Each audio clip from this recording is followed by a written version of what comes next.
Hello everyone and Naveen, welcome to Navaje. So இந்த என்ன பார்க்க போறோம்னா சித்தாரே ஜமீன் பார் இந்த படத்தோட ரிவ்யூ தான் பார்க்க போறோம். சரிங்களா? ஸோ அதுக்கு முன்னாடி யாரெல்லாம் சித்தாரே ஜமீன் பார் இந்த படம் பார்த்தவங்க மறக்காம உங்க தாட்ஸ் அண்ட் வியூஸ் வந்து கீழே கமெண்ட் பண்ணுங்க. எப்படி இருந்துச்சு படம், பிடிச்சிச்சா பிடிக்கலையா? சரிங்களா? யார் இந்த படம் பார்க்கலையோ இந்த ரிவ்யூ பார்க்குறீங்களோ இந்த ரிவ்யூ பார்த்துட்டு தான் இந்த படம் பார்க்கணுமா பார்க்கக்கூடாது நீங்க சூஸ் பண்ணணும்னு அவசியம் கிடையாது. பார்க்கணுமா இல்லையானு அது உங்க விருப்பம். சரிங்களா? என்னோட பர்சனல் ஒப்பீனியன் தான் நான் ஷேர் பண்றேன். யாரோட தனி கருத்தை எடுத்து நான் பேச போறது கிடையாது. பிடிச்சிஞ்சா பிடிக்கலையா அது என்னோட நான் பேச போறேன். சரிங்களா? ஸோ இதை பார்த்துட்டு தான் நீங்க பார்க்கணும் பார்க்கக்கூடாது. இல்லாட்டி வந்துட்டு நீ தப்பா சொல்ற, ஒழுங்கா சொல்லு அப்படின்னு நீங்க சொன்ன அவசியம் இல்லை. இது என்னோட ரிவ்யூ. பிடிச்சிருந்தா பாருங்க, பிடிக்கிறது ஸ்கிப் பண்ணிட்டு போயிருங்க. Simple as that. ஓகேவா? ஸோ யா சித்தாரே ஜமீன் பார் இந்த படம் வந்துட்டு இது வந்துட்டு சீக்குவல் அது இதுன்னு சொல்றாங்க, ரீமேக்னு. இதை பத்தி தெரியாது. ட்ரெய்லர் பார்த்தேன், ட்ரெய்லர் ரியாக்ட் பண்ணியிருந்தேன். கீழே லிங்க் கொடுக்குறேன், மறக்காம செக் பண்ணி பாருங்க டைம் இப்போ. ட்ரெய்லர் பார்க்குறப்பே செம்ம ஃபன்னா இருந்துச்சு. டே இது அமீர் கானாடா அது அந்த மாதிரி கேட்குற மாதிரி இருந்துச்சு. பிகாஸ் வந்துட்டு அவருக்கு ஃபர்ஸ்ட் இருங்க, அவருக்கு 60 வயசு. ஓகேவா? 60 வயசு.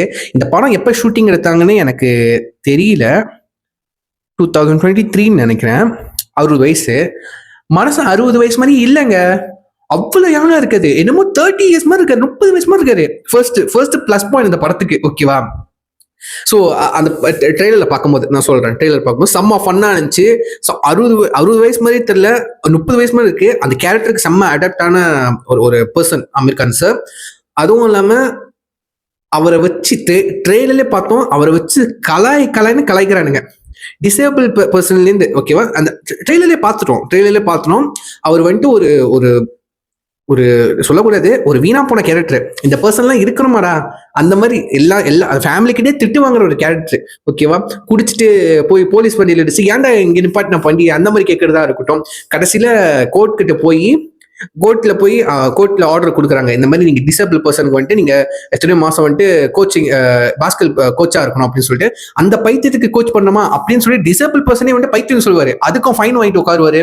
அதுக்கும் பத்தாதுக்குன்னா அந்த டிசேபிள் பர்சன் தான் இருக்காங்களே, அதாவது இந்த மென்டலி பாதிக்கப்பட்டவங்க, பிசிக்கலா வந்துட்டு அவங்களால டிசேபிளா இருக்கிறவங்க. உங்களுக்கு தெரியும் ஆஃப்கோர்ஸ் இங்க வந்துட்டு மலேசியாவில் வந்துட்டு ஓகேயூன்னு சொல்லுவாங்க. ஓகேயூனா வந்துட்டு ஓரங் கூரங் பாய், அதாவது வந்துட்டு டிசேபிள் பர்சன். ஓகேவா? அதை மலாயில ஓகேன்னு சொல்லுவாங்க.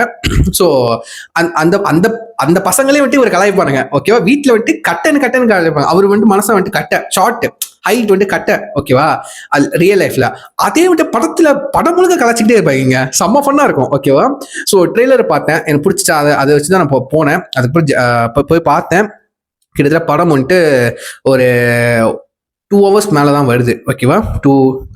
20 minutes அந்த மாதிரி வருது. ஓகேவா? ஸோ அவரே இந்த படம் ப்ரொடியூஸ் பண்ணியிருக்காங்க. சரிங்களா? ஸோ அமீர் கான் அண்ட் வந்துட்டு நம்ம ஜெனிலியா அவங்க தான் வந்துட்டு லீட் ரோலாக பண்றாங்க, ஒரு ஒய்ஃப். ஸோ இந்த படத்துல ரெண்டு ஸ்டாரி லைன் இருக்குங்க. லைக் வந்துட்டு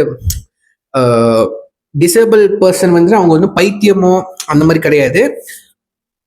அவங்களுக்கு ஒரு பாயிண்ட் ஆஃப் வியூ இருக்கு. அவங்க ஏபிள் நல்லா இருக்கிற பர்சனோட 2-3 மடங்கு அதிகமாகவே அவங்க வந்துட்டு ஜீனியஸ், அறிவாளி, தெளிவா இருக்கிறவங்க.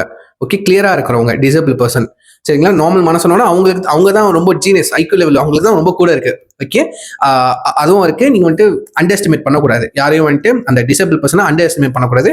ரெண்டாவது ஃபேமிலி எலிமெண்ட்ஸ், இந்த ஒய்ஃப் ஹஸ்பண்டுக்குள்ள இந்த மேரேஜ் லைஃப்குள்ள ஹஸ்பண்ட் ஒய்ஃப்குள்ள ஒரு ஈகோ கிளாஷ் மாதிரி ஒன்று நடக்கும். அதுக்கு வந்துட்டு எப்படி அதை பத்தி ஒரு ஸ்டாரி போகுங்க. 2 பேரலல் ஸ்டாரி போகும். ஓகேவா? ஏன்னா அமெரிக்கன் தான் அவர் தான் ப்ராப்ளம், அவருக்கு ப்ராப்ளம் இல்லை, அவர் தான் ப்ராப்ளமே. அது ஒரு ப்ராப்ளமேட்டிக்கான ஒரு கேரக்டர். ஓகேவா? இந்த கேரக்டர் பார்த்தா ஏன்டா அவன் இருக்கான் அந்த மாதிரி கேரக்டருங்க. எனக்கு தெரிஞ்சு யாருமே இந்த கேரக்டர் ரொம்பவே பிளே பண்ணுவாங்களா இல்லையான்னு தெரியாது. அதுவும் அமீர் கான் சார் வந்துட்டு அவர் அஃப்கோர்ஸ் இட்ஸ் ஒரு பெரிய ஆக்டர், ரைட்டா? ஒரு பெரிய பட்ஜெட்ல சம்பளம் வாங்குற ஒரு ஆக்டர், நல்லா நடிக்கக்கூடிய ஆக்டர், நல்ல மூவிலாம் கொடுத்த ஒரு ஆக்டருங்க. ஒரு ஆக்ஷன் பேக்கான மூவிலாம் கொடுத்துருக்காரு. அவர் இருக்கிற ஹைட்டுக்கும் கரெக்டாக தான் அவரு. லைக் வந்துட்டு அவர் எப்படி தெரியுமா, ஓல்வரின் கேரக்டர் கேஸ்ட் பண்ணலாங்க. லிட்டரலி உண்மையில சொல்ல போனா அந்த அளவுக்கு தான் ஹைட் இருப்பாரு மனசன். ஓல்வரின் இந்த காமிக் அக்யூரேட் ஓல்வரின் தெரியும், அவர் ஹைட்டு டெட்பூல் அண்ட் ஊர்வன் படத்துல பார்த்துருப்பீங்க, அவ்வளவுதான் இருப்பாரு. ஓகே? ஹியூ ஜாக்மன் வந்துட்டு கேஸ்ட் பண்ணப்பட்டது. ஓகேவா? பட் காமிக் அக்யூரேட்டா கட்டையா தான் இருப்பாரு. பக்கா அமெரிக்கன் சூட் ஆகும் அந்த ஹைட்டு. சரிங்களா? ஸோ அப்படிதான் அந்த படத்துல பேசியிருப்பாங்க. அந்த ஹைட்டையும் வச்சு கலாய்ச்சிருப்பாங்க. ஓகேவா? சரியான வீணா போன கேரக்டர். ஓகேவா? லிட்ரலி. ஸோ அப்படி இருக்க ஒரு கேரக்டர் எப்படி வந்துட்டு ஒரு நல்ல ஒரு மனுஷனா மாறுறாரு இந்த படத்துல. அதை தான் அழகா வந்துட்டு ஸ்டெப் பை ஸ்டெப்பா காமிச்சிருப்பாங்க. ஃபர்ஸ்ட் வந்துட்டு அவர் கலாய்ப்பாரு, அவர் கலாய் வாங்குவாரு, அவருக்கு ஒரு கட்டத்துக்கு மேல முட்டி மோதுவாரு. அந்த அந்த டிசேபிள் பர்சனுக்கு வந்துட்டு பேஸ்கெட் பால் கோச் பண்றதுக்கு கோச்சிங் கொடுக்கறதுக்காக தான் கோச்சா வந்திருப்பாரு. அவங்க கிட்ட எப்படி கட்டி மாறடிக்கிறாரு, எப்படி வந்துட்டு அவங்கெல்லாம் வந்துட்டு சமாளிக்கிறாரு, அவங்க டிசேபிள் பசங்கலாம் வந்துட்டு எப்படி இவரை வச்சு செய்யறாங்க, செம்ம ஃபன்னா இருக்குங்க. Fun fun fun. இது வந்துட்டு தமிழ் டப்பிங் இருந்துச்சா இல்லைன்னு தெரியல, நான் ஹிந்தியில தான் பார்த்தேன். நல்லா இருந்துச்சு, சப்டைட்டில் பார்த்தேன், செம்ம ஃபன்னா இருந்துச்சு. அவரை வச்சு கலாய்க்கும் போது செம்ம ஃபன்னா இருந்துச்சு. ஓகேவா, எத்தனை ஆக்டர்லாம் இதை ஏத்துப்பாங்கன்னு தெரியாதுங்க. அவரை வச்சு கலாய்க்கிறப்ப அஃப்கோர்ஸ் நிறைய பேர் ஆக்டர் ஏத்துக்கிட்டாங்க.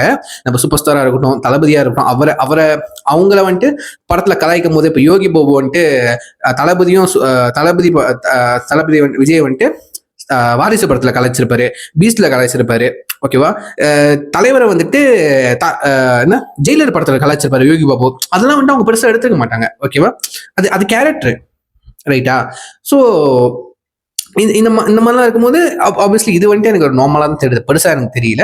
பட் எத்தனை பேர் செய்வாங்க அதுதான் கணக்கு. ஓகேவா, ஸோ நல்லா இருந்துச்சு, ஸோ செம்ம ஃபன்னாக இருந்துச்சு. ஆனால் கடைசி கட்டம்லாம் செம்ம எமோஷனலாக இருந்துச்சுங்க. அவர் வந்துட்டு திருந்தி லைக் வந்து அவருக்கு ரொம்ப பிடிச்சி போயிடும். அந்த டிசேபிள் பசங்களாம் லைக் வந்து அவங்க பசங்க மாதிரி பார்க்க ஆரம்பிச்சிருவாரு, ரொம்ப பிடிச்சி போயிடும். அப்புறம் அந்த டிசேபிள் பசங்களாம் இருக்கானுங்களே எல்லாம், அந்த பொண்ணு பசங்களாம் எல்லாம் உண்மையான டிசேபிள் பர்சனாங்க. அவங்க உண்மையிலேயே டிசேபிள் பர்சனாங்க. அவங்கள வந்துட்டு கூப்பிட்டு அவங்களுக்கு வந்து பொறுமையா எக்ஸ்பிளைன் பண்ண லைக் சொல்லி கொடுத்து அவங்கள நடிக்க வச்சிருக்காங்க நாங்க, சரிங்களா? ஸோ ஆக்சுவலி நடிக்கல, உண்மையிலேயே வாழ்ந்துருக்காங்க பார்க்க போனா. லைக் வந்து அது உண்மையிலேயே கேப்சர் பண்ணப்பட்ட ஒரு சீக்வன்ஸ். எல்லாம் அந்த படத்துல வந்து நடிக்காம மோஸ்ட்லி அதை வந்துட்டு ரியலா புல் ஆஃப் பண்ண பார்த்துருக்காங்க. அது ஆக்சுவலி வந்து அமீர் கான் தான் நடிச்சுட்டு இருந்தாரு, அவருக்கு சுற்றி இருந்த ஆர்டிஸ்ட் தான் நடிச்சுட்டு இருந்தாங்க. அந்த டிசேபிள் பர்சன் வந்துட்டு அவங்களுக்கு சொல்லி கொடுத்தாங்க, அவ்வளவுதான். ஸோ அது பெரிய சேலஞ்சிங்கான இந்த படம் வந்துட்டு ஒரு நார்மல் படமா இருந்தா கூட, நார்மல் டெம்ப்ளேட்டா இருந்தா கூட, கொஞ்சம் ஒரு மிட் பட்ஜெட் படமா இருந்தா கூட, இந்த டிசேபிள் பர்சன்லாம் அவங்க மேனேஜ் பண்ணி ஹேண்டில் பண்ணி ப்ராப்பராக ஹேண்டில் பண்ணி டயலாக் சொல்லி கொடுத்து இதை பேசுங்க ப்ராப்பராக நிற்க வச்சு எத்தனை ஸ்ட்ரகிள் இருக்கும் அதெல்லாம் வந்துட்டு அவங்க ஹேண்டில் பண்ணி இந்த ஒரு படத்துக்கு எடுத்திருக்காங்க. அந்த அந்த எஃபர்ட்டுக்கே ஒரு பெரிய கைத்தட்டணும். அது அந்த எஃபர்ட் உங்களுக்கு படத்தில் பார்க்கறதுக்கு ஈஸியாக இருக்கும். டயலாக் சொல்றாங்க, அமெரிக்கன் கலாய்க்கிறாங்க, அவங்க டிசேபிள் பர்சன் வந்து திரும்ப கலாய்க்கிறாங்க, அமெரிக்கான வச்சு செய்யறாங்க. ஒரு கட்டத்துல வந்து நீ வாய மூடிடு அமீர் கான சொல்லிடுவாங்க. அந்த டேர்ல பார்த்துருப்பீங்க, அமீர் கான் வந்து சொல்லி கொடுப்பாரு, நீ இப்படி வீசணும், உலக நின்று வீசு. அந்த பையனை சொல்லுவாரு, அந்த பையன் சொல்லுவான் அமீர் கான, நீ வாய மூடு அப்படின்னு சொல்லிடுவான். அது செம்ம ஃபன்னா இருக்குவாங்க தியேட்டர்ல, சூப்பரா இருந்துச்சு, உண்மையிலே நல்லா இருந்துச்சு. உங்களுக்கு உண்மையிலே என்டர்டெய்னிங்கா இருக்கும். ஓகே, என்ன அந்த கடைசி கட்டம் மட்டும் கொஞ்சம் எமோஷனலாக இருக்குங்க, சரிங்க. அந்த ஃபேமிலி கட்டமும் ஹஸ்பண்ட் ஒய்ஃப்குள்ள இருக்கிற அந்த ஈகோ, இந்த ரிலேஷன்ஷிப் கான்ஃப்ளிக்ட், அதை வந்துட்டு அழகாக ப்ரெசென்ட் பண்ணியிருப்பாங்க. அது உங்களுக்கு மேரேஜ் லைஃப்ல இருந்தீங்கன்னா உங்களுக்கு அதை கனெக்ட் ஆகும். அந்த ஃபன் கொஞ்சம் என்டர்டெய்னிங் ஒரு படம் தான் இப்படிதான்ப்பா இருக்கணும், நல்லா என்டர்டெய்னிங்காக இருந்துச்சு. அண்டர் எஸ்டிமேட் பண்ணக்கூடாது. அவங்க ஓகே டிசேபிள் பர்சனாக இருந்தால் கூட நார்மல் பர்சன் அவங்களுக்கு அறிவை விட டிசேபிள் பர்சனுக்கு அறிவு ரொம்ப ஜாஸ்தி. எனக்கு தெரிஞ்சு 10 மடங்கு அறிவு அவ்வளோ நிறையா இருக்கும். ஒரு விஷயம் அவங்களுக்கு டிசேபிளா போனா கூட, பட் மற்ற விஷயங்கள்ல மற்ற பார்ட்ஸ், இப்போ ஒருத்தருக்கு கண்ணு போனா அவங்களால சென்ஸ் அதிகமா இருக்கும், அந்த மாதிரி சொல்றேன். ஓகேவா, ஒரு சில பேருக்கு மூளை சரியா வேலை செய்யலைன்னா சில பேர் அவங்களுக்கு வேற பாடி பார்ட்ஸ் நல்லா அவங்களால சென்ஸ் பண்ண முடியும், அதை சொல்றேன். ஓகேவா, இந்த மாதிரி நிறைய இருக்கு, உங்களுக்கு தெரியும்ல. ஸோ அந்த வகையில் இந்த படம் உங்களுக்கு ரொம்ப பிடிக்கும், ரொம்ப என்டர்டெய்னிங்காக இருக்கும், செம்ம ஃபன்னாக இருக்கும். கண்டிப்பாக மிஸ் பண்ணிடாதீங்க, பார்த்து என்ஜாய் பண்ணுங்க. கண்டிப்பாக ஓடிடியில் வந்துடும் நினைக்கிறேன். ஸோ ஓடிடியில் வந்தால் கண்டிப்பாக ஃபேமிலியோட உட்காந்து பாருங்க, உங்களுக்கு செம்ம ஃபன்னாக இருக்கும். எந்த ஒரு அடல்ட் கண்டென்ட் அதெல்லாம் எதுவுமே இல்லைங்க, ஃபேமிலி கூட நீங்கள் செம்ம ஜாலியாக உட்காந்து பார்க்கலாம், சரிங்களா? ஸோ டைம் இருந்தால் செக் பண்ணி பாருங்க, சரிங்களா? கண்டிப்பாக நெட்ஃப்ளிக்ஸில் வந்துடுமா இல்லைன்னு சரியா தெரியல, செக் பண்ணி பார்ப்போம், சரிங்களா? ஸோ யா, இந்த படம் பார்த்தீங்களா இல்லையா? இதுக்கு முன்னாடி இந்த படம் வந்துட்டு நான் கேள்விப்பட்ட வரைக்கும் இது ஒரு இதுக்கு முன்னாடி தாரே ஜமீன் பண்ண ஒரு படம் வந்துச்சான். அந்த படத்தை பத்தி நான் ரிசர்ச் பண்ணேன். அது வந்துட்டு இந்த மாதிரி கதை இருக்காது, இந்த மாதிரி கதை இருக்காது. லைக் வந்து ஒரு நான் பிளாட் படித்தேன், அவ்வளோதான். லைக் வந்து இது சீக்வல், லைக் வந்து ரீபூட் மாதிரி தாங்க, ஏன்னா எல்லாம் ஒரே க்ரூ தான் ரீபூட் பண்ணியிருக்காங்க. அப்புறம் இந்த படத்தோட கதை வந்துட்டு ஒரு ஸ்பானிஷ் படத்தோட ரீமேக்னு சொல்றாங்க. சாம்பியன் ஒரு படம், அந்த படம் ஒன்று பார்க்கல, நெட்ஃப்ளிக்ஸ்ல இருக்குன்னு நினைக்கிறேன், எனக்கு சரியா தெரியல. சாம்பியன் சொல்லி ஒரு படம். ஸோ டைம் வந்து நீங்க அதை செக் பண்ணி பாருங்களேன். யாரெல்லாம் அந்த படம் பார்த்தீங்க கீழே கமெண்ட் பண்ணுங்க. இந்த படம் பார்த்தீங்களா, சித்தாரே ஜமீன் படம், இந்த படம் பார்த்தவங்க மறக்காம உங்க தாட்ஸ் கீழே கமெண்ட் பண்ணுங்க, பார்த்து தெரிஞ்சுக்கலாம். ஸோ யா, சொல்லி வீடியோ முடிச்சுக்கிறேன். See you next video. Sign off. Bye.